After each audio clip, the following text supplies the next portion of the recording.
4 rich men humiliated her in front of everyone, refusing to pay their bill just because they could. She stood there trembling, powerless, until the doors opened behind them. The Mafia boss who broke her heart 3 years ago just called her his fiancée. The crystal chandeliers above cast dancing shadows across the white tablecloth as Ava balanced 4 plates of lobster thermidor on her arms. Her feet ached in the cheap shoes she'd bought 3 weeks ago, the only pair she could afford after paying rent. The luxury ski resort where she worked smelled like money and expensive cologne, a constant reminder of everything she'd lost. Finally, one of the men at table 7 sneered as she approached. "We've been waiting forever." Ava forced a smile. "I apologize for the delay, gentlemen. Your lobster thermidor with. Do you have any idea who we are?" The man closest to her leaned back in his chair, his Rolex catching the light. His 3 companions laughed, their faces flushed from expensive wine. "I'm sure you're very important, sir." Ava set the plates down carefully, her hands steady despite her racing heart. She'd learned to swallow her pride months ago, when pride stopped paying bills.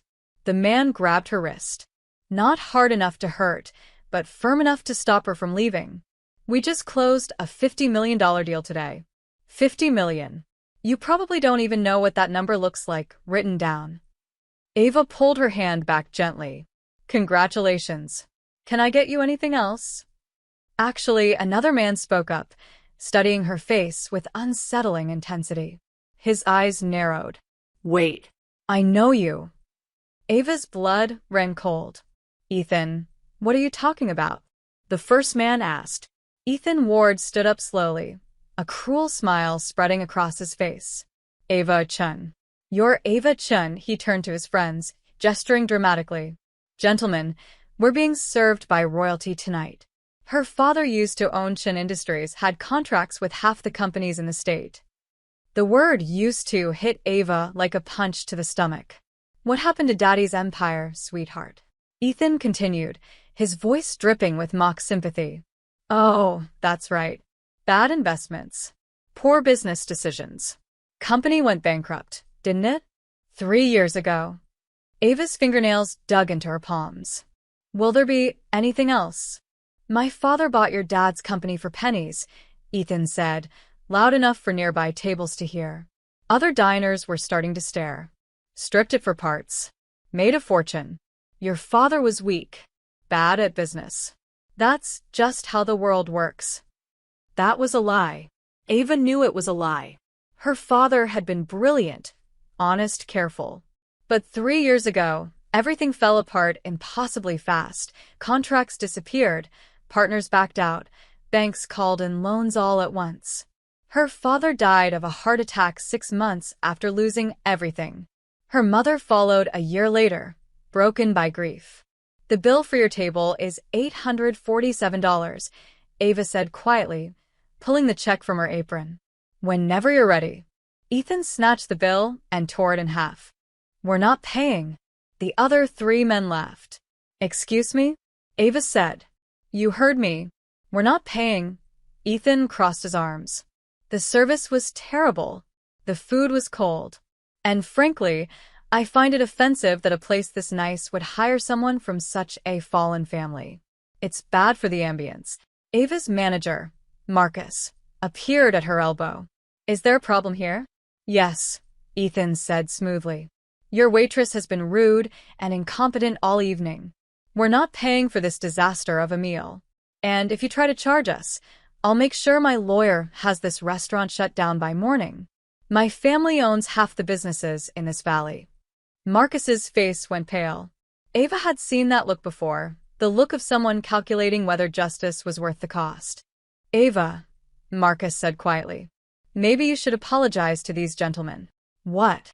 Ava stared at him. "Marcus, I didn't do anything wrong. They're lying." "Ava," Marcus's voice was harder now. "Apologize." The dining room had gone silent. 50 pairs of eyes watched her. The other waitresses looked away, embarrassed for her. The guests whispered behind their hands. Ethan Ward smiled like a shark. Ava's hands trembled. 3 years of struggling, of scraping by, of swallowing insults and enduring humiliation. All of it crashed over her at once. She thought of her father's study, the way he used to review contracts late into the night. She thought of her mother's garden, abandoned and overgrown now. She thought of the life she'd had, the future she'd lost. "No," Ava said. Marcus's eyes widened. "Ava." "No," louder this time. "I won't apologize." "They're lying. They ate everything on their plates. They're refusing to pay because they can, because they think people like me don't matter." Ethan stood up, buttoning his jacket. "We're leaving. Sue us if you want. You'll be buried in legal fees before you can blink." The four men started toward the exit, laughing and congratulating each other on the free meal. Ava felt tears burning in her eyes, but refused to let them fall. Not here. Not in front of everyone. The glass doors at the entrance slid open with a soft hiss. A man stepped inside, and the temperature in the room seemed to drop 10 degrees. He was tall, broad-shouldered, wearing a black coat dusted with fresh snow. His dark hair was slightly too long, his face all sharp angles and cold eyes. He moved with the kind of quiet confidence that made people step aside without being asked. Ava's heart stopped. The four men nearly walked into him. Ethan stumbled back. "Excuse us, we're leaving." The man in black didn't move. He looked past them, his gaze locking onto Ava across the dining room. For a moment, something flickered in his expression. Recognition, concern, something almost tender. Then his eyes went cold as winter ice. "Gentlemen," he said, his voice low and precise, with the faintest trace of an accent. "I couldn't help but overhear." He stepped forward, positioning himself directly behind the four men. "Why, exactly, are you disrespecting my fiancé?" The entire restaurant went silent. Ava couldn't breathe. Nikolai Volkov, the man who disappeared from her life without explanation 3 years ago, the man she'd loved and hated in equal measure ever since, stood in the doorway like a ghost made flesh. And he'd just called her his fiancé. Ethan's confident smirk vanished. "You're what?" Nikolai took another step forward, forcing the four men to back up against a table. His movements were unhurried, almost casual, but there was something predatory in the way he closed the distance. "My fiancé. Is there a problem with your hearing, or just your manners?" "Look, friend, I think there's been a misunderstanding," the first man started. "I'm not your friend." Nikolai's voice could have frozen the champagne in their glasses. He pulled off his leather gloves slowly, one finger at a time. "And there's no misunderstanding. You ate dinner.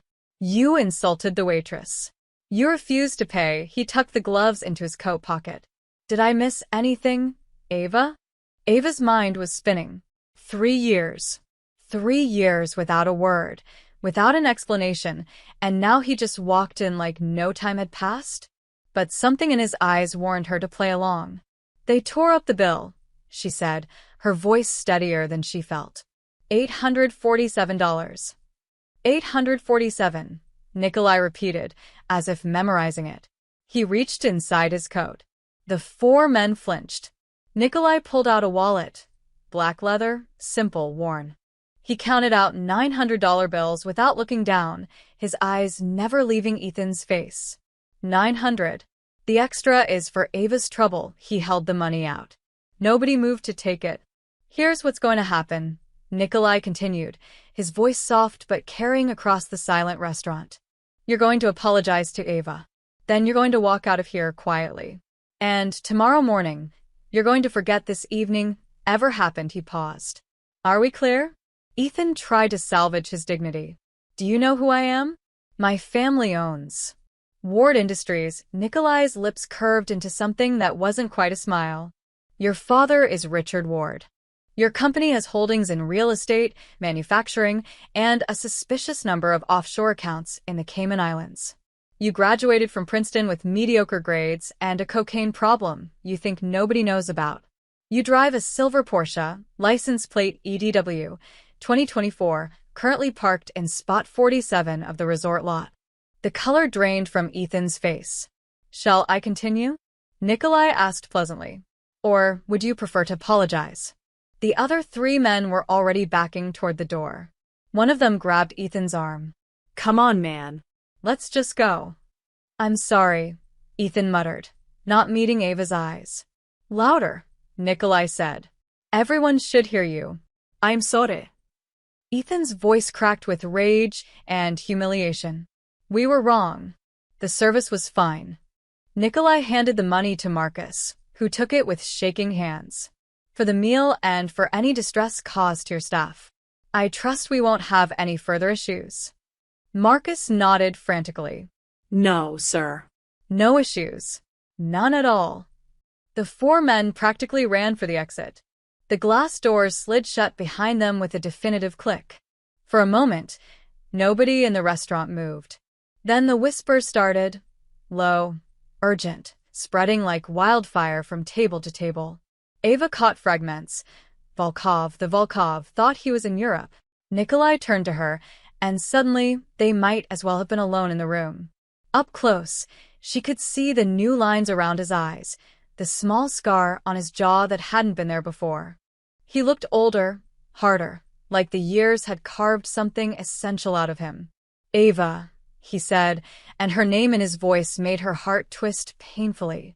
We need to talk. Need to talk. The words came out sharper than she intended. You disappear for 3 years without a word, and now you need to talk. Not here, his eyes flicked to the watching crowd, then to Marcus, who was still clutching the $900 like it might explode. Please.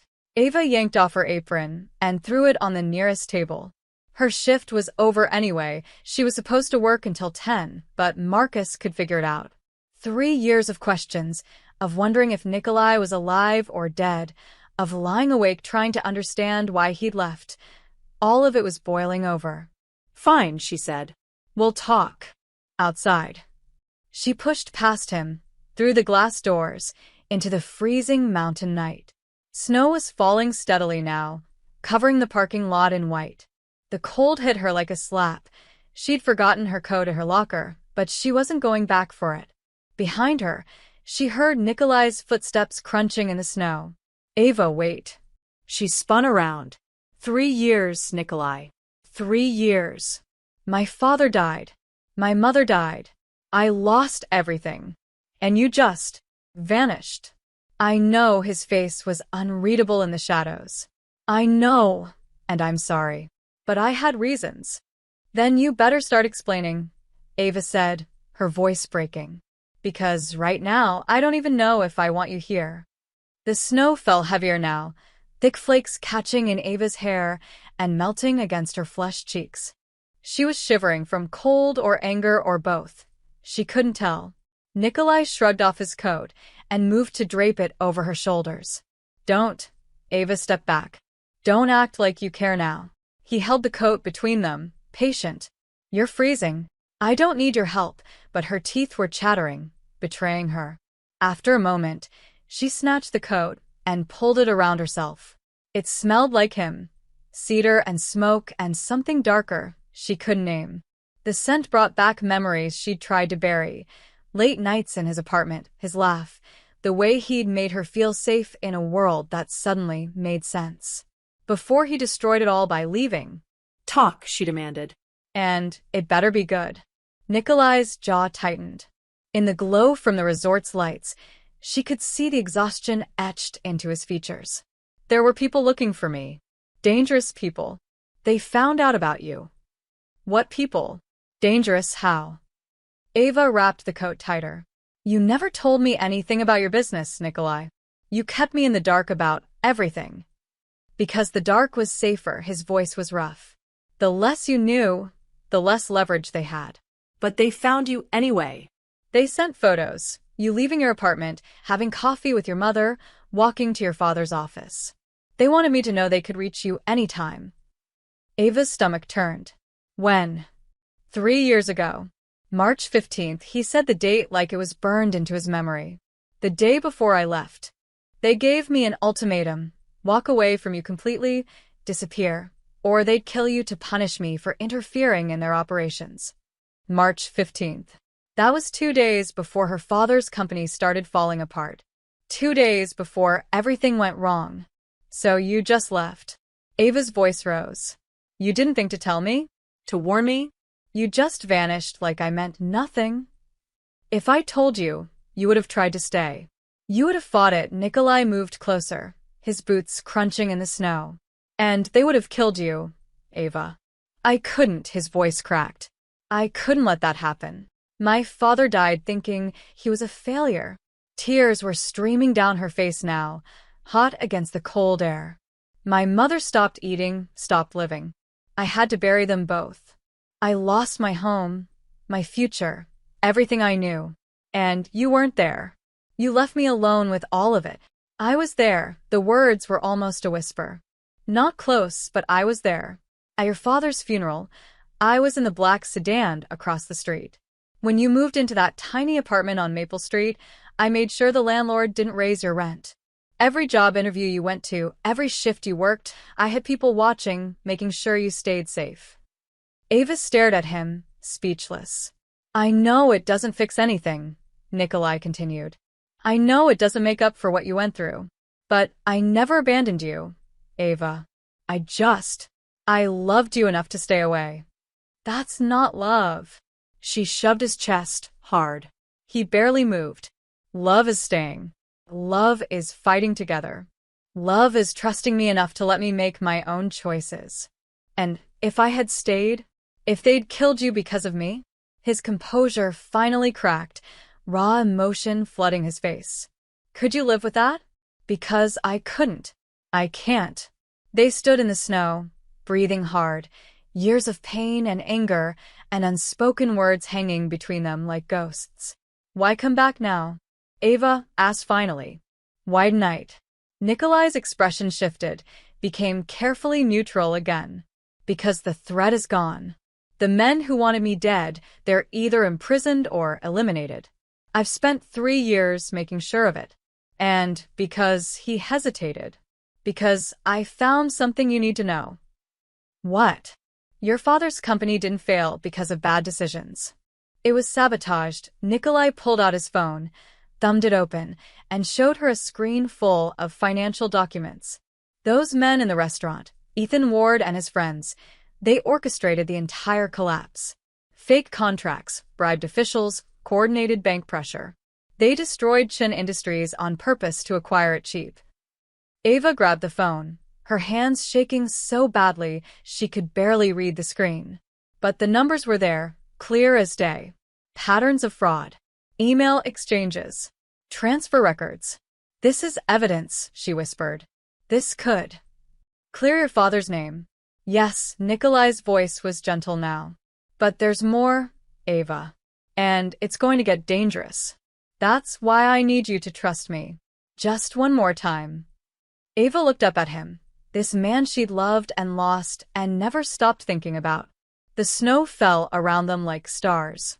I don't know if I can, she said honestly. Then let me earn it back, Nikolai said. Starting now. The police station smelled like burnt coffee and old paperwork. Ava sat in a hard plastic chair, Nikolai's coat still wrapped around her shoulders, staring at the detective across the metal desk. Detective Sarah Morrison was in her 40s, sharp-eyed, with graying hair pulled back in a practical bun.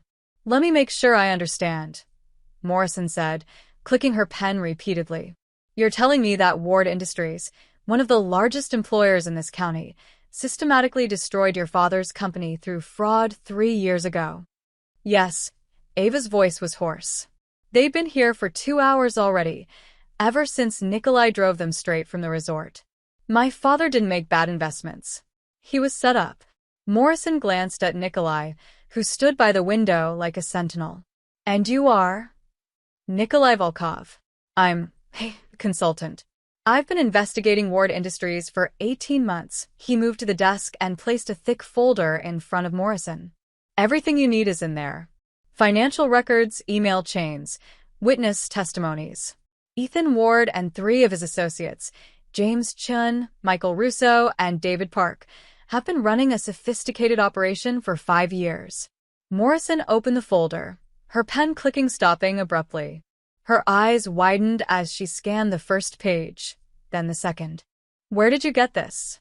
I have connections in various industries, Nikolai said carefully. When I learned what happened to Ava's father, I started digging. The pattern became clear quickly. They target mid-sized family companies, sabotage them through legal loopholes and bribed officials, then acquire the assets through shell corporations. Shin Industries wasn't the only one? Ava asked, her voice small. Morrison flipped through more pages. According to this, there are at least 12 other companies. All destroyed the same way. She looked up at Nikolai. This is federal crime territory. Rico charges, conspiracy, wide fraud. Why bring this to me instead of the FBI? Because the FBI has an agent in Ward's pocket, Nikolai said flatly. Agent Marcus Brennan, Denver field office. He's been tipping them off about investigations for 2 years. It's documented on page 47. Morrison turned to the page, read silently, and her jaw tightened. Jesus Christ. Ava felt like the room was spinning. My father. He didn't do anything wrong. He was careful, honest. I watched him work late every night, checking everything twice. Her voice broke. He died thinking he failed. He had a heart attack in his office, surrounded by bankruptcy papers, believing it was all his fault. Morrison's expression softened. Miss Chun, I'm sorry. Truly. If this evidence holds up and it looks solid, then your father was murdered. Maybe not directly, but they killed him as surely as if they'd pulled a trigger. The words hung in the air. Murdered. Ava had known, deep down, that something was wrong. But hearing it confirmed, hearing it said out loud by a police detective, made it real in a way she wasn't prepared for. There's more, Nikolai said quietly. Show her page 63. Morrison turned to the page and went pale. They're using charity foundations to launder money. The Alpine Children's Fund, Summit Healthcare Initiative. These are real charities that help real people. Which is exactly why they chose them, Nikolai said. Hard to investigate without looking like you're attacking children's hospitals and youth programs. They donate publicly, get tax breaks and good press, and funnel dirty money through the organizations. The actual charity work gets maybe 20% of the funds. The rest disappears into offshore accounts. Ava thought of the charity event posters she'd seen plastered around the resort. They're hosting a gala tomorrow night. At the resort. The Alpine Children's Fund annual dinner. Morrison looked up sharply. With press. State senators supposed to attend, Ava said. It's a big deal. Tickets are $5,000 a plate. Perfect. Morrison closed the folder. They'll be surrounded by cameras, donors, and witnesses. Arrogant enough to think they're untouchable, she stood, gathering the documents. I need to make some calls. Federal prosecutor, maybe the state attorney general's office. This is bigger than local jurisdiction. How long? Nikolai asked. To build a case? Normally months. But with this evidence, Morrison tapped the folder. If we move fast, we could have warrants by tomorrow afternoon. We could arrest them at their own party. Ava's heart pounded. What do you need from me? Morrison studied her carefully. Miss Chun, you're the connecting thread. You were there 3 years ago, when your father's company collapsed. You witnessed their behavior tonight at the restaurant. And you're the daughter of one of their victims. That makes you a crucial witness, she paused. But I won't lie to you. The moment we move on this, you become a target. These men have money, lawyers, and connections. They'll come after you hard. They already took everything from me, Ava said, surprised by the steel in her own voice. My father, my mother, my future. What else can they take? Nikolai moved beside her, close enough that she could feel his warmth. They won't touch you. I'll make sure of it. Morrison looked between them, something unreadable in her expression. Okay. Then we move tomorrow.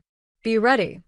The mountain lodge sat 20 minutes outside town, hidden among pine trees and accessible only by a winding dirt road. Nikolai had driven them there in silence after leaving the police station, the headlights cutting through darkness and falling snow. It was nearly 2 in the morning when they arrived. Inside, the lodge was rustic but comfortable, exposed wooden beams, a stone fireplace, leather furniture that had seen better days. 2 men were waiting when they entered. One was tall and lean with careful eyes. The other was built like a boxer, with scarred knuckles and a face that had been broken and reset more than once. Dmitri, Alexei, Nikolai said by way of introduction. They work with me. You're safe here. Ava was too exhausted to question it. She sank onto the couch, still wearing her waitress uniform under Nikolai's coat, and tried to process everything that had happened in the last 4 hours. Dmitri handed her a glass of water. You should eat something. I'm not hungry. Eat anyway, Alexei said, his accent thicker than Nikolai's. Long day tomorrow. You need strength. Nikolai disappeared into the kitchen and returned with bread, cheese, and cold chicken. He set the plate on the coffee table in front of Ava. Please. She ate mechanically, not tasting anything. The three men spoke in low Russian by the fireplace, their voices a distant hum. When she finished, exhaustion hit her like a wave. There's a bedroom upstairs, Nikolai said, noticing her drooping eyelids. First door on the right. We'll talk in the morning. Ava nodded and climbed the wooden stairs, her legs heavy. The bedroom was simple, a bed with a thick quilt, a small window overlooking the dark forest. She collapsed onto the mattress without bothering to undress and fell asleep within seconds. She woke to pale sunlight streaming through the window and the smell of coffee. For a disorienting moment, she didn't remember where she was. Then it all came rushing back. The restaurant, Ethan Ward, Nikolai, the police station. Her father had been murdered. Not with a weapon, but with calculated cruelty. Ava found clean clothes folded on a chair, jeans, a sweater, thick socks. They fit reasonably well. Someone had planned ahead. Downstairs, Nikolai sat alone at the kitchen table, a laptop open in front of him and a mug of black coffee in his hand. He looked up when she entered. Morning. There's coffee and breakfast. Ava poured herself a cup and sat across from him. In the daylight, she could see the changes in him more clearly. He looked like someone who'd spent 3 years at war. Harder, colder, more dangerous. But when his eyes met hers, she saw a flicker of the man she'd known. Where are your friends? She asked. Perimeter check. Making sure we weren't followed, he closed the laptop.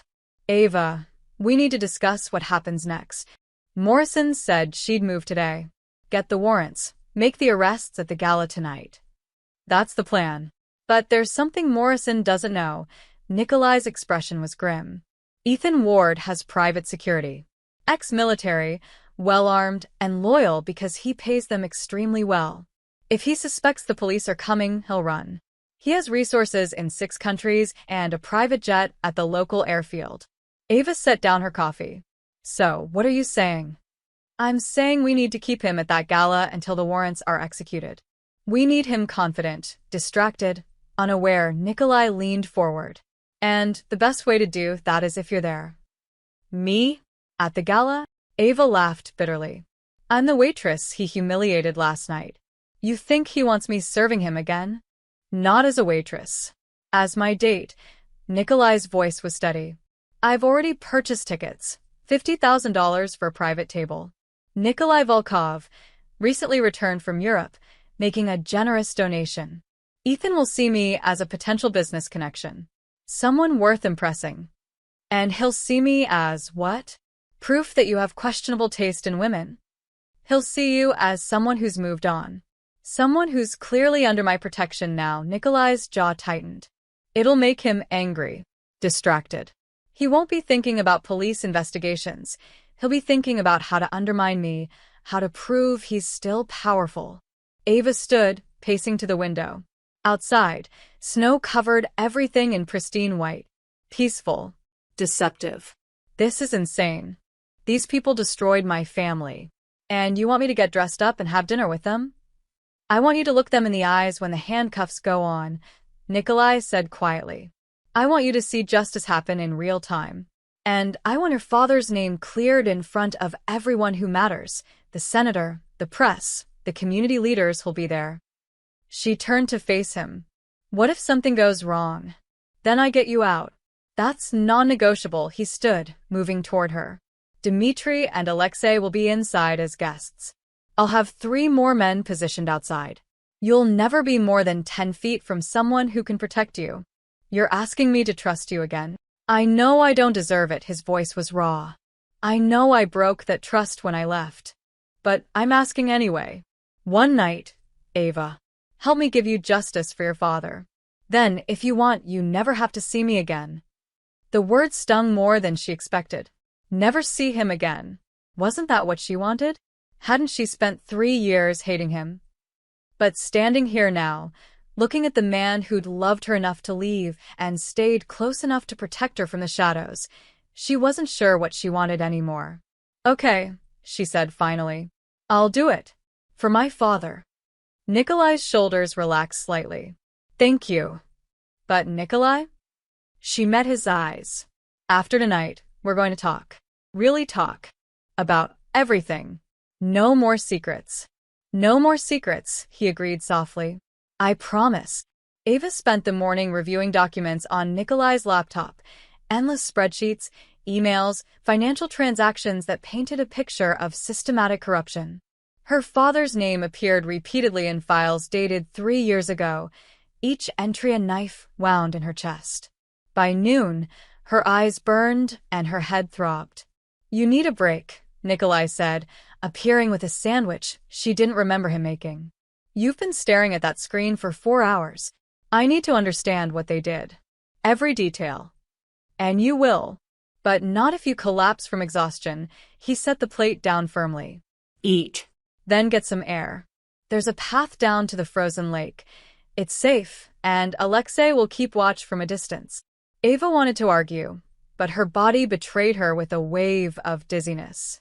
She ate the sandwich, turkey and Swiss, simple but good, and borrowed a heavy jacket from the coat rack by the door. The path through the woods was narrow but well-maintained, winding between snow-laden pines that created a hushed, cathedral-like silence. Her breath came out in white puffs. The cold stung her cheeks, but it felt cleansing somehow, washing away the stuffiness of the lodge and the poison of those documents. The frozen lake appeared through the trees like a secret, a perfect oval of white ice surrounded by forest, mountains rising in the distance. The morning sun made the snow sparkle like diamond dust. Ava stood at the shore, listening to the absolute quiet broken only by the occasional creak of ice and the whisper of wind through branches. This was what peace felt like. She'd almost forgotten. Beautiful, isn't it? Ava spun around. Nikolai stood 10 feet behind her, his hands in his pockets, looking almost uncertain. She hadn't heard him approach. I thought you were working, she said. Dimitri's handling it. I wanted to make sure you were okay. He moved closer, stopping beside her at the lake's edge. You looked like you needed space, but he trailed off. I wanted to be here. In case you needed someone. They stood in silence for a long moment, watching the play of light on ice. I used to come to a lake like this with my father, Ava said finally. When I was little, he'd take me ice skating every winter. Mom would pack hot chocolate in a thermos, and we'd spend hours out there until our faces were numb. She smiled at the memory. He wasn't graceful, kept falling down, making me laugh. But he never stopped trying. He sounds like a good man. He was the best man I ever knew, her voice cracked. He worked so hard, Nikolai. 14-hour days, always honest, always fair to his employees. When everything fell apart, he kept apologizing to me, saying he was sorry for failing, sorry for letting us down. I watched him break, piece by piece, and I couldn't do anything to stop it. Nikolai's hand found hers. She should pull away, maintain her anger, keep her distance. But his touch was warm and solid, and she was so tired of being alone. It wasn't his fault, Nikolai said quietly. You know that now. Knowing doesn't change what happened. Doesn't bring him back. Tears froze on her cheeks. He died thinking he was a failure, and I couldn't tell him the truth because I didn't know it myself. But you can tell the world. Tonight. Everyone will know he was a brilliant businessman destroyed by criminals. Nikolai turned to face her fully. That's not nothing, Ava. That's justice. She looked up at him, this complicated man who'd broken her heart to save her life. Why didn't you take me with you? 3 years ago, when you left. Why didn't you at least give me the choice? The question had haunted her through countless sleepless nights. Nikolai was quiet for so long she thought he wouldn't answer. When he finally spoke, his voice was barely above a whisper. Because I was a coward. I told myself it was to protect you, and that was true. But it was also because I couldn't face you. Couldn't see the hurt in your eyes. Couldn't handle you asking me to stay when I knew I had to go. He squeezed her hand gently. I made the decision for both of us, because making it alone was easier than watching you suffer through it. That wasn't fair. No. It wasn't. He met her eyes, and she saw genuine remorse there. I took away your choice because I was afraid you'd choose wrong. But people have the right to make their own mistakes, face their own dangers. I see that now. I'm sorry, Ava. Truly. The apology settled something in her chest, not healing the wound, but at least acknowledging it existed. I watched you, Nikolai continued. From a distance, always careful, but I watched. When you got the job at the resort, when you moved apartments, every day you survived and kept going, I was so proud of you. You're stronger than I ever gave you credit for. I didn't feel strong. I felt broken. Broken things that heal are stronger than things that never broke. He brushed a strand of hair from her face, his touch achingly gentle. You're the strongest person I know. Ava's heart hammered against her ribs. The anger she'd nursed for 3 years was still there, but it had shifted, making room for something more complicated. Understanding, maybe, or the beginning of forgiveness. I don't know if I can trust you again, she admitted. I know. But I'll spend however long it takes earning it back. His thumb traced small circles on her hand. If you'll let me. The lake stretched before them, frozen and perfect, waiting for spring. Ask me again after tonight, Ava said softly. When this is all over. Nikolai nodded, and they stood together in the winter silence, connected by touch and shared grief and the fragile possibility of hope. They walked back to the lodge as the sun climbed higher, the morning's peace wrapping around them like a fragile truce. Ava felt lighter somehow, as if speaking the truth aloud had released some pressure she'd been holding for years. The feeling shattered the moment they emerged from the tree line. Dmitri was running toward them, his face grim. We have a problem. Nikolai's entire demeanor shifted instantly, from the gentle man at the lake to something cold and lethal. What happened? Alexei spotted a car on the access road. Black SUV, tinted windows. It stopped about half a mile out, turned around. Could be nothing, but... It's not nothing, Nikolai said flatly. He turned to Ava. Inside. Now. They ran. Ava's boots slipped on the snow, and Nikolai caught her elbow, steadying her without slowing down. Inside the lodge, Alexei was at the window with binoculars, scanning the forest. 2 vehicles now, Alexei reported. Both SUVs. They're not coming closer, just watching. How did they find us?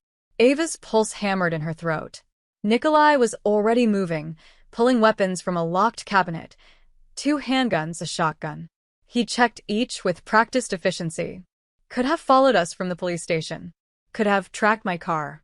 Doesn't matter now. He handed a pistol to Dmitri, kept the other. We need to move. They're waiting for reinforcements or orders. Or they're just making sure we're here before they call in something bigger, Dmitri said darkly. Ava's phone buzzed in her pocket. Unknown number.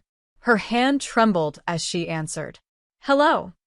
Miss Chun. Ethan Ward's voice was smooth, pleasant, like they were old friends. I hope I'm not interrupting anything important. Ava's blood went ice cold. Nikolai was beside her instantly, positioning his head close to hers so he could hear. How did you get this number? She asked. Please. You think I don't have resources? Ethan laughed. I wanted to apologize for last night. Things got heated. I may have been excessive. My colleagues, and I would like to make it right. Perhaps a generous cash settlement? Say, $100,000 for your trouble and your silence. I don't want your money. Everyone wants money, Miss Chun. Especially someone in your position. His tone hardened slightly. You're staying in a lodge off Mountain Ridge Road with a very dangerous man. That's not a safe situation. I'm concerned for your welfare. so they knew exactly where she was. Ava's stomach churned. Let me be clear, Ethan continued. The offer is generous, but it expires soon. Take the money, forget about whatever Volkov has told you, and walk away. Everyone goes home happy. And if I don't? The silence that followed was pregnant with menace. Then I can't guarantee your safety. These mountains are treacherous. Accidents happen. People disappear. It would be tragic if something happened to you, like what happened to your father. The threat was unmistakable. Ava's hand clenched around the phone. You killed him. I'm saying the world is unpredictable, and you should be very careful about the choices you make. You have 2 hours to decide. I'll call back. The line went dead. Nikolai's jaw was tight with fury. Pack everything. We're leaving in 5 minutes. Where? Dmitri asked. The resort. Public place, witnesses, security cameras. They won't try anything obvious there. Nikolai grabbed his laptop and began shoving equipment into a bag. Ava, grab your things. Stay close to me. Alexei, bring the car around to the back exit. Ava ran upstairs, her heart hammering. Through the bedroom window, she glimpsed movement in the tree line. Dark figures, at least 3 of them, moving closer. They were out of time. She grabbed the clothes she'd worn and rushed back downstairs.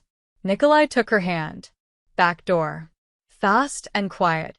They moved through the lodge's rear entrance into a small clearing where Alexei had pulled a black sedan around. Dmitri provided cover, his gun trained on the forest. Ava dove into the back seat, Nikolai right behind her. Go! Nikolai shouted. Alexei floored it. The sedan fishtailed on the snowy driveway, then found traction and shot forward. Behind them, the 2 SUVs roared to life, engines screaming. They're following, Dmitri called from the passenger seat. The mountain road was narrow, winding, treacherous. Alexei drove like a man possessed, taking corners at speeds that made Ava's stomach lurch. Trees blurred past. The SUVs stayed close, their superior size and power closing the distance. A crack split the air. The rear window starred with a bullet hole. Get down. Nikolai shoved Ava to the floor, covering her body with his own. More shots rang out, metal screaming as bullets struck the trunk. Alexei cursed in Russian and took a sharp turn onto an even narrower side road. The sedan bounced violently over ruts and rocks. One of the SUVs tried to follow but was too wide. It clipped a tree with a horrible crunch of metal. The second SUV was still coming. Bridge ahead, Dmitri warned. Ava glimpsed it through the window, a rickety wooden bridge over a ravine, barely wide enough for one vehicle. Alexei didn't slow down. The sedan hit the bridge at full speed, boards rattling and creaking. They made it across. Behind them, the pursuing SUV braked hard, its driver less reckless. It started across the bridge, more slowly. Too slowly. With a groan of tortured wood, the bridge began to collapse. The SUV reversed frantically, just barely making it back to solid ground as the center section dropped into the ravine. Alexei kept driving, not slowing until they reached the main highway. Only then did Nikolai release Ava, helping her back onto the seat. Her whole body shook. They tried to kill us. Yes, Nikolai said simply. His hand was still on her shoulder, steadying her. Now they've shown their hand. They're desperate. That means we're winning. That doesn't feel like winning, Ava whispered. It will, Nikolai promised, his eyes hard as steel. Tonight, when we end this. The safe house was a penthouse suite at the Grand Summit Hotel, the newest, most expensive hotel in town, sitting directly across the plaza from the ski resort. Nikolai had reserved the entire top floor under a shell company name. Hide in plain sight, he explained as they rode the elevator up. They'll be watching remote locations.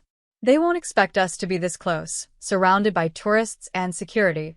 The suite was massive, floor-to-ceiling windows overlooking the snow-covered valley, multiple bedrooms, a full kitchen, and enough space for Dmitri and Alexei to set up a command center in the living room. Within an hour, they transformed the elegant space into a war room. Laptops covered the dining table. Documents were spread across every surface. A police scanner crackled softly in the corner. Detective Morrison arrived at 3 o'clock, carrying 2 bankers' boxes and looking exhausted. Federal prosecutor is on board. State Attorney General is interested. But we need to solidify the timeline. She set the boxes on the table with a heavy thump. These are your father's business records from the bankruptcy proceedings. I need you to go through them, Ava. Mark anything that seems wrong, any decision that doesn't match what you remember. Ava stared at the boxes. Her father's entire professional life, reduced to paper in cardboard containers. I know it's hard, Morrison said more gently. But you knew your father's business better than anyone. You worked in that office every summer, helped with filing, sat in on meetings. Your memory is evidence. Nikolai brought Ava coffee and pulled up a chair beside her. You don't have to do this alone. Tell me what to look for. For the next 4 hours, they worked. Ava pulled out files and contracts, her hands trembling at first, then steadying as anger replaced grief. Nikolai took notes, cross-referencing dates and names with his own documents. The pieces fit together with sickening precision. Here, Ava held up a contract. This supplier, Chun Industries, had worked with them for 8 years. They suddenly terminated the contract, claiming quality issues. But look at the date. March 20th, Nikolai read. 5 days after I left. And 3 days after Ethan Ward's company bought shares in that same supplier. Ava's voice shook. My father called them, tried to negotiate. They wouldn't even speak to him. He thought he'd somehow offended them. Morrison leaned in. They were pressured to cut ties. Classic supply chain sabotage. Document after document revealed the same pattern. Bank loans called in early despite perfect payment history. Contracts mysteriously voided. Partners backing out after discovering concerns that had never existed before. And behind every incident, hidden in shell companies and offshore accounts, was Ward Industries. They were systematic, Dmitri observed, reading over Ava's shoulder. Like wolves separating prey from the herd. Cut off resources, isolate the target, then move in for the kill. 12 other companies, Morrison said. 12 families destroyed. Some of the owners lost everything like your father. One committed suicide. Another is still in prison on false fraud charges that we can now prove were fabricated. Ava felt sick. All this for money. Money and power, Nikolai said. They acquired valuable assets for pennies on the dollar, then resold them for massive profits. Conservative estimate? $300 million over 5 years. Morrison's phone buzzed. She checked it and stood quickly. Warrants are approved. We move at 8 tonight, during the gala's main dinner service. Maximum attendance, maximum press coverage. She looked at Ava. You still willing to be there? Ava thought of her father, working late into the night, trying to solve a problem that had no solution because the game was rigged. She thought of her mother, withering away from grief. 3 years of loss and shame and struggle. Yes, she said firmly. I want to see their faces when they realize they lost. Good. Morrison gathered her things. Dress nice. Play the part. Nikolai will have an earpiece. I'll communicate through him. When we move in, you stay calm and let us handle it. She paused at the door. And Miss Chun, your father would be proud of you. After Morrison left, Ava stood at the window, watching snow begin to fall over the valley. Behind her, she heard Nikolai dismiss Dmitri and Alexei, sending them to prepare for the evening. Then his footsteps approached. There's a dress in the bedroom, he said quietly. I had it sent over. I hope it fits. Ava turned. You think of everything. I try. He studied her face. How are you holding up? I'm angry, she admitted. Angrier than I've been in years. Is that wrong? No. Anger is useful. It keeps you sharp. He moved to stand beside her at the window. But don't let it consume you. We win by staying smart, not by acting reckless. I know. She watched the lights come on across the valley as dusk settled. Somewhere over there, Ethan Ward was preparing for his triumphant charity gala, believing he was untouchable. Nikolai? What happens after tonight? After they're arrested? You get your life back. Clear your father's name. Rebuild the company if you want. Whatever future you choose. And you? He was quiet for a long moment. That depends on what you want. Ava's reflection in the window showed a woman she barely recognized, stronger, harder, forged by loss but not broken by it. Tonight would end one chapter. Tomorrow would begin another. Let's get through tonight first, she said, echoing her words from the lake. Then we'll see. Nikolai nodded, and they stood together watching darkness fall, preparing for the battle ahead. The dress was midnight blue, elegant and simple, with a neckline that was modest but striking. Ava stared at herself in the full-length mirror, barely recognizing the woman looking back. For 3 years, she'd been invisible, the struggling waitress, the daughter of a failed businessman, someone people looked past without seeing. Tonight, she looked like someone who mattered. She emerged from the bedroom to find the suite empty, except for Nikolai. He stood by the fireplace in a perfectly tailored black suit, staring into the flames. When he heard her, he turned, and something flickered in his expression. Surprise, admiration, something deeper he quickly controlled. "You look beautiful," he said simply. "Where are Dmitri and Alexei?" "Already at the resort. They'll be positioned throughout the venue." He checked his watch. "We have an hour before we need to leave. Morrison's team is in position." Ava should sit down, review the plan again, stay focused.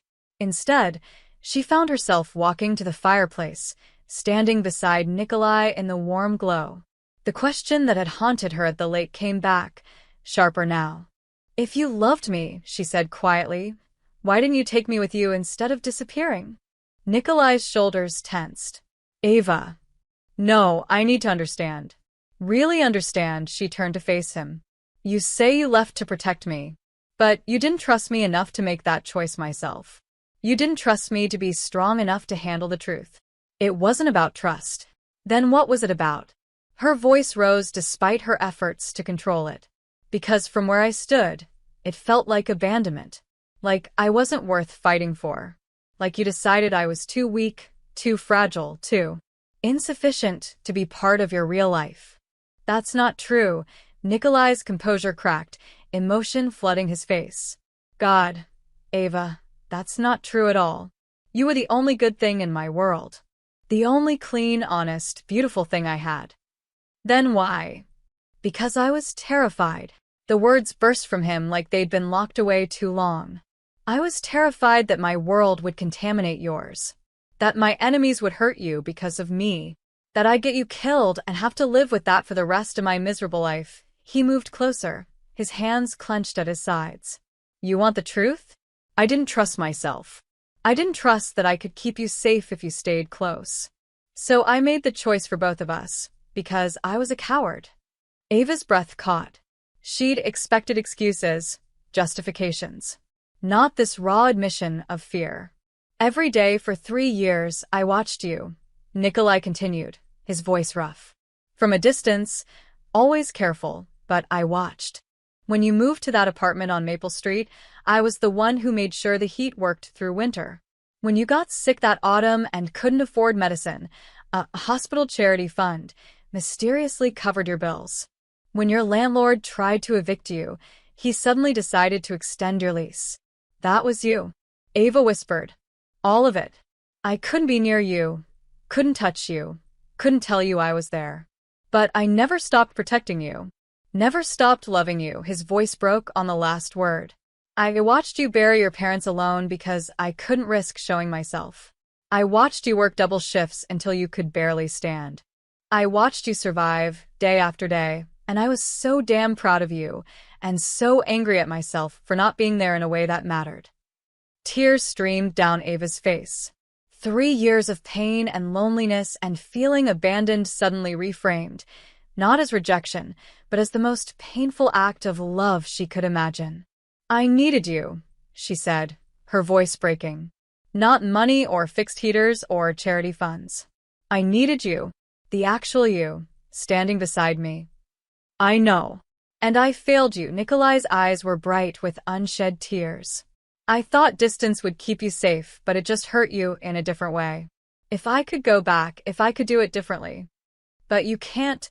Ava wiped her face, smearing makeup she'd carefully applied. We can't go back. We can only go forward. I know, he reached out slowly, giving her time to pull away.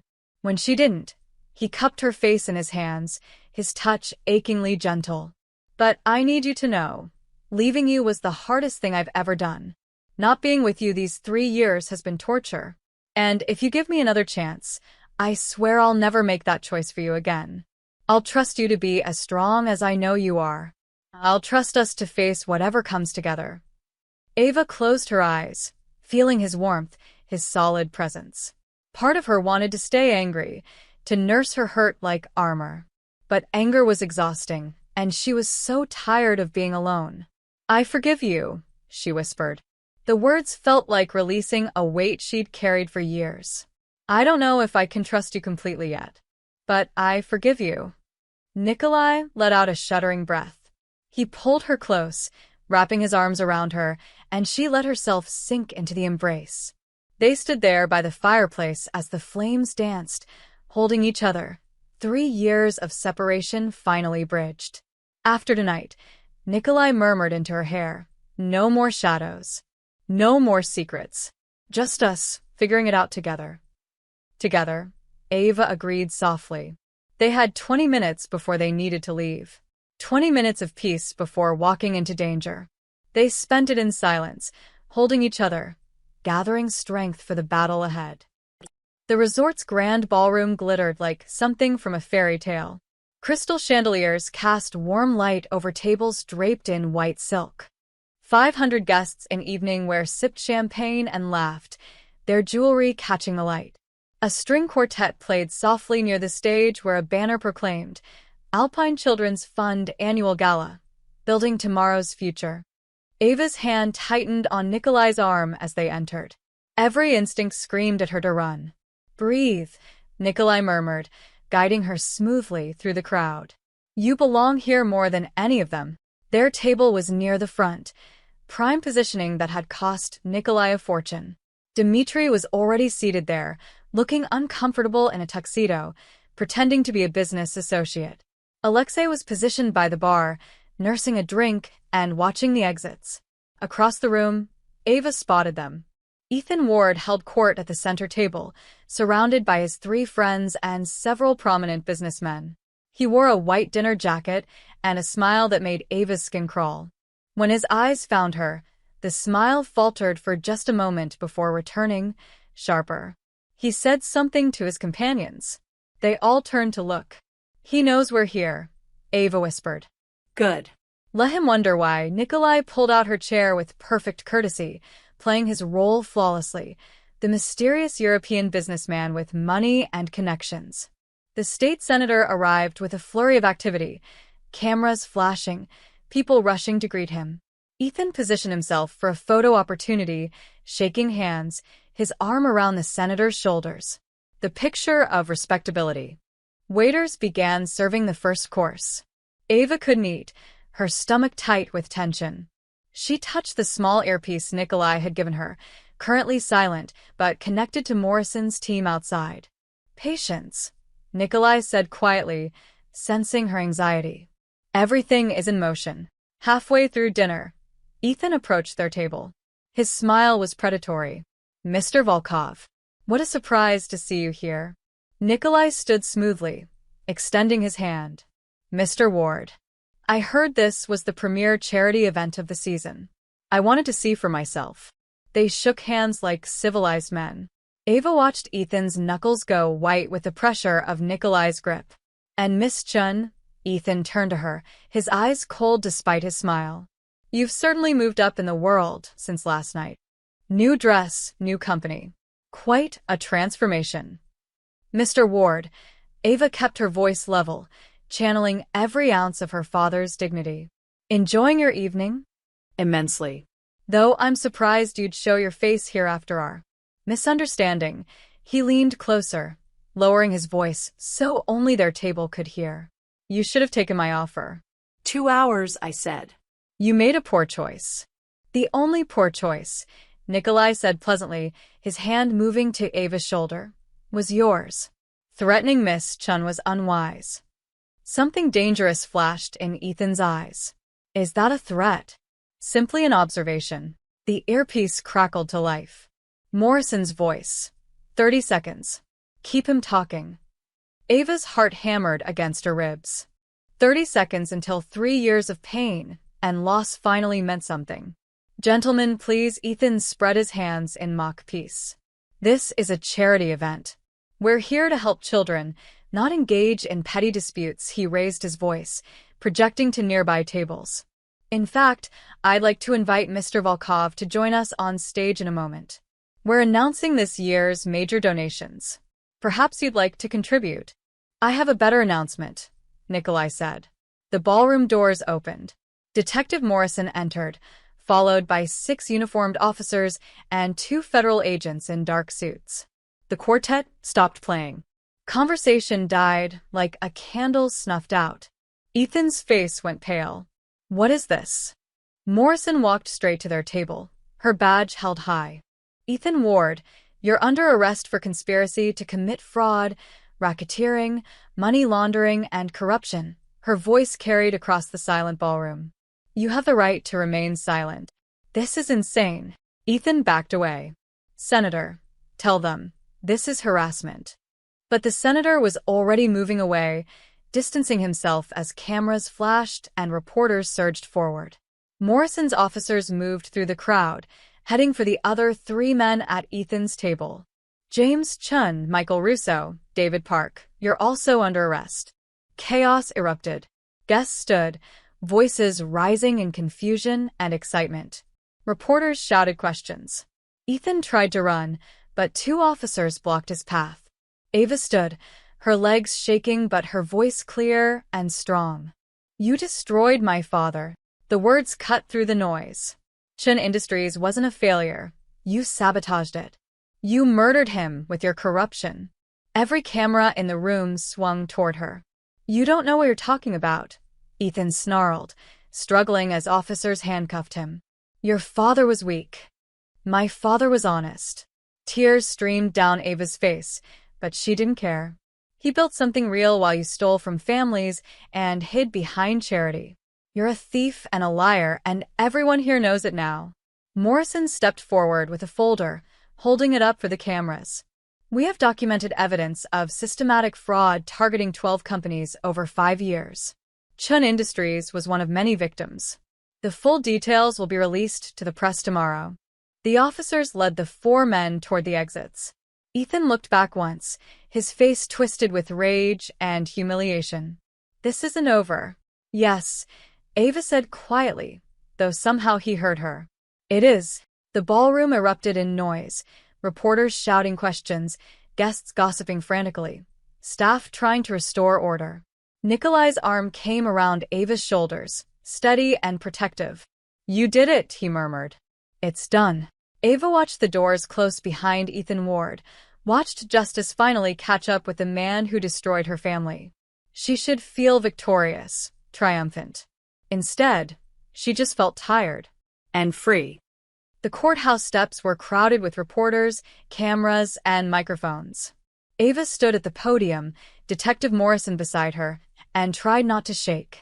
6 days had passed since the gala arrests. 6 days of testimony, depositions, and evidence review that had unraveled Ward Industries' entire criminal operation. Miss Chun, a reporter called out.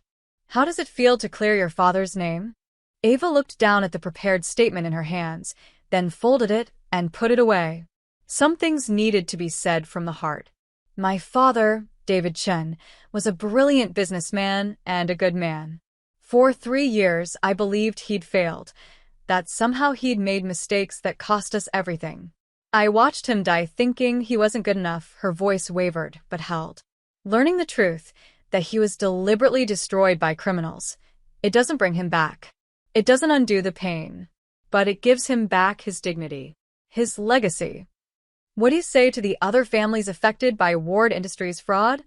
Another reporter asked. That I see you. That your loved ones didn't fail either. That we're all victims of people who believed money and power put them above the law. Ava's hands gripped the podium. But they were wrong. Justice might be slow, but it's real. Morrison stepped forward. The state attorney general has confirmed that all 4 defendants, Ethan Ward, James Chun, Michael Russo, and David Park, have accepted plea agreements rather than face trial. They'll serve a combined total of 63 years in federal prison. Additionally, restitution will be paid to all affected families from the seizure of Ward Industries' assets. More questions flew, but Morrison wrapped up the press conference. As they descended the steps, Ava was surrounded by people, lawyers, victim advocates, families of the other destroyed companies. An older woman hugged her, crying, "My husband ran Jenkins Manufacturing. He died thinking he'd failed. Thank you. Thank you for fighting." Ava held her, both of them weeping, sharing grief that finally had validation. Nikolai waited at the bottom of the steps, a quiet shadow keeping his distance but always present. Over the past week, he'd stayed close but careful, never pushing, never demanding, just there when she needed him. He'd testified about how he'd gathered evidence, submitted to hours of questions from federal prosecutors, all while maintaining his careful balance between helpful and unthreatening. When Ava finally extracted herself from the grateful families, he fell into step beside her. "The car is around the corner." They drove in silence through town, past familiar streets that looked different now. The bank where her father's loans had been called in. The office building where Chun Industries once thrived on the 5th floor. The church where she'd buried both parents, believing their deaths were the result of failure rather than murder. "Stop," Ava said suddenly. Nikolai pulled over at the cemetery gates. "You want to go in?" She nodded. They walked together through the rows of headstones dusted with late morning snow. Her parents were buried side by side under a simple granite marker. Ava had only been able to afford the most basic stone, David and Margaret Chun, beloved parents with their dates. She knelt in the snow, not caring about her coat. "Dad, Mom, I hope you know now. I hope wherever you are, you can finally rest knowing the truth came out. That your name is cleared. That everyone knows you didn't fail." Tears came again, but softer this time. Healing tears, not breaking ones. Nikolai stood back, giving her space. When she finally stood, brushing snow from her knees, he was there with a steadying hand. "They'd be proud of you," he said quietly. "Your strength. Your courage. What you did took more bravery than most people have. I couldn't have done it without you." Ava looked up at him. "The evidence you gathered, the way you protected me, I know I said I didn't trust you, but Nikolai, you earned it back. Over this past week, you earned it back." Something shifted in his expression, relief, hope, cautious joy. "Ava, I'm not saying everything's perfect. We still have things to work through, conversations to finish. But I want to try. Really try." She took his hand, lacing her fingers through his. "You asked me at the lake to let you earn back my trust. You did. Now I'm asking, do you still want this? Want us?" More than anything, his voice was rough with emotion. "Every day for 3 years, all I wanted was to come back to you. To have another chance. Then we'll take it. One day at a time. No more secrets. No more leaving. No more leaving," he promised. "Whatever comes, we face it together." They stood in the cemetery, holding each other, while snow fell softly around them. Ava felt something settle in her chest, not the absence of pain, but the presence of peace. Her parents were gone, their deaths still tragic, but their memory was honored now. Their truth was known. Behind them, a car engine started. Dmitri, ever watchful, giving them privacy but ready to drive them home whenever they were ready. Home. The word meant something different now. Not a place she'd lost, but a future she was choosing. With Nikolai, with truth, with the possibility of building something new from the ashes of what was destroyed. "Ready?" Nikolai asked softly. Ava took one last look at her parents' graves, then turned toward the future. Yes. "Let's go home." The airport terminal buzzed with activity, families reuniting, business people rushing to gates, the constant drone of announcements echoing overhead. Ava stood near the departure board, a single suitcase beside her, staring at the gate number for the flight to San Francisco. Chun Industries' former headquarters had been purchased by a holding company after the bankruptcy. Yesterday, that holding company, revealed to be one of Nikolai's legitimate business entities, had transferred ownership back to her for $1. The building, the name, the legacy, all of it returned. She had a meeting with investors in 2 days, a business plan drafted with the help of 3 lawyers, and a vision for rebuilding what her father had started. It should have felt like victory, like coming full circle. Instead, she felt hollow. "Your flight boards in 20 minutes, Dmitri said, appearing with 2 cups of coffee. He'd insisted on driving her to the airport, claiming security concerns, but Ava suspected he'd grown fond of her over the past 2 weeks. Thanks, she accepted the cup, but didn't drink. He's at the office, Dmitri said, reading her thoughts. Final meeting with the federal prosecutors. Closing statements about the investigation. Ava nodded. She and Nikolai had agreed this was best, clean break, no messy goodbyes. She needed to focus on rebuilding her company. He needed to. Well, she wasn't entirely sure what Nikolai needed to do. Return to whatever business had kept him busy for 3 years. Disappear back into the shadows where he was most comfortable. They'd agreed. It made sense. So, why did it feel like her chest was being crushed?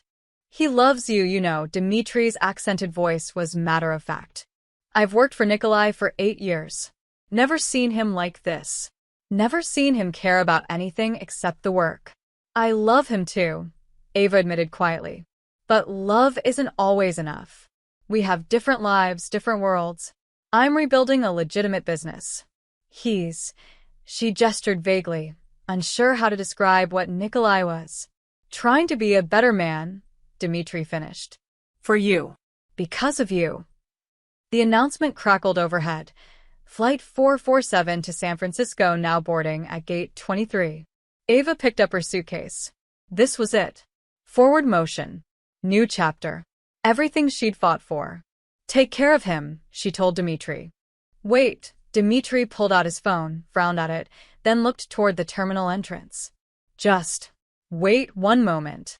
Ava turned, and her breath caught. Nikolai was running through the terminal, dodging travelers and luggage carts, his tie loosened and his coat flying behind him. He looked frantic, desperate, completely unlike the controlled man she'd come to know. He skidded to a stop in front of her, breathing hard. Don't go. Nikolai, Ava's heart hammered. What are you doing here? You had the meeting. I left. Walked out in the middle, he took her hands, gripping them like she might vanish. Ava, I've spent 3 years making the smart choice, the safe choice, the logical choice. And all it did was make us both miserable. We agreed this was best. We were wrong, his eyes were intense, searching hers. You said no more leaving. No more distance. But that's exactly what we're doing. I'm letting you walk away because it seems sensible, and you're leaving because you think you have to do this alone. I'm rebuilding my father's company.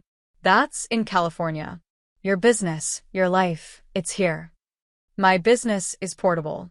My life is wherever you are, Nikolai's voice softened.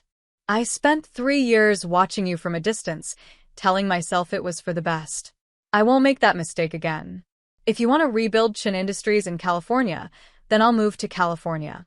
If you want to do it here, we'll stay here. I don't care where we are as long as we're together. Tears blurred Ava's vision. You'd really leave everything. I'd leave anything for you. Haven't you figured that out yet? He cupped her face, his touch gentle. 3 years ago, I left to protect you. It was the wrong choice. I won't make it again. Whatever comes, rival businessmen, complications, difficulties, we face it together. That's what you said in the cemetery. Did you mean it? Yes, Ava whispered. But Nikolai, I can't ask you to give up your whole life. You're not asking. I'm choosing, he smiled, and it transformed his face, made him look younger, lighter. I'm choosing you. I'm choosing us. I'm choosing to stop being afraid of what might go wrong and start building what could go right. Final boarding call for Flight 447 to San Francisco. Ava looked at the gate, then back at Nikolai. The safe choice, the logical choice, was to get on that plane. Handle business alone. Keep things simple. But she'd learned something over the past 2 weeks. Safe choices had left her lonely. Logic had left her aching. And simple wasn't always better. The investors can do video conference, she said slowly. And San Francisco has airports. I can fly out for meetings when needed. Hope blazed in Nikolai's eyes. You're staying? I'm staying. We'll figure out the details, where to live, how to balance everything. But we figured out together. She stood on her toes and kissed him, pouring 3 years of loneliness and loss and love into it. No more distance. No more leaving. Should I cancel the security detail following her to California? They broke apart, laughing. Ava grabbed her suitcase. Take me home. Wherever home is now. Home is us, Nikolai said simply, taking her free hand. Everything else, we'll build together. They walked through the terminal together, past the gates and the departures board, toward the exit and the winter sunshine beyond. Snow was beginning to fall again. Soft, clean, covering the world in white. Through the glass doors, Ava could see the mountains rising in the distance, the valley spread below, the town where she'd lost everything and found herself again. Where she'd learned that justice was possible, that love could survive distance, that strength came from facing truth instead of running from it. Her father's company would rise again, built on the foundation of his integrity. Her mother's memory would live on in the gardens Ava planned to plant. And her own future, that was unwritten, full of possibility, shared with someone who'd learned to choose love over fear. Nikolai squeezed her hand as they stepped outside. The cold air was sharp and clean, full of promise. Ready? He asked. Ava looked up at him. This complicated, dangerous, devoted man who'd protected her from shadows and then stepped into the light to stand beside her.